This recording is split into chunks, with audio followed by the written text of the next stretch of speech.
десятилетий требует что от нынешнего поколения? Это коллаборацию. Что такое коллаборация, вы все знаете, да? Давайте откроем. Начнем. Известно, что единственный путь к познанию – это деятельность. Это слова принадлежат. Я вам буду прикреплять смайлики, и вы будете собирать себе оценку. Хорошо?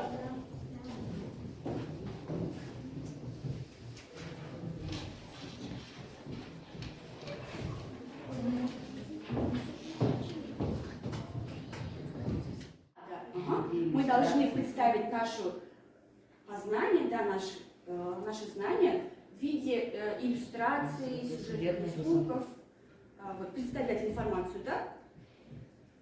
Сегодня такие цели у нас на уроке.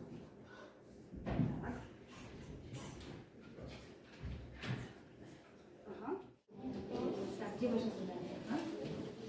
Вам нужно было найти и подчеркнуть неопределенные местоимения. Так, в первом задании. Второе задание.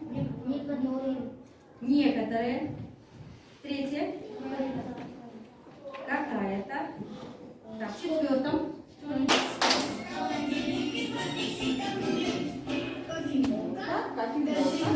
Рукой.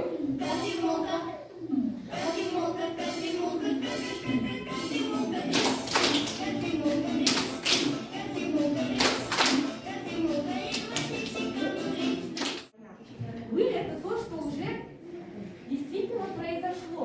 Прошлое, да? Рассказ о действительном происшествии. Я рассказываю вам не сказку, а быль.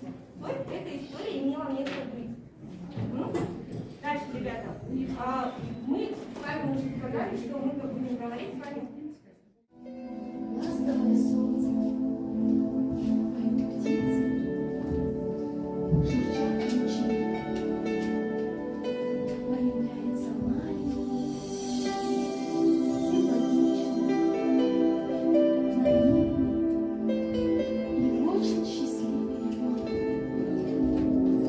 Он не знает печали, Өздеріңізге көріп отырсыздар, қай жерінде кемшілік кетіп жатыр, қай жерінде жаңағы толықтыру қажет етеді, ары қарай жұмыс жасау қажет етеді, соның бәрін көрдіңіздер.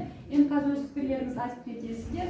Қыздар, көп рахмет сіздерге. Тек қана жұмыста творчестволық табыс, халықтың баласына, елдің баласына және сапаны көтеру мақсатында жұмыс жасайды деп ойдамыз сіздерді.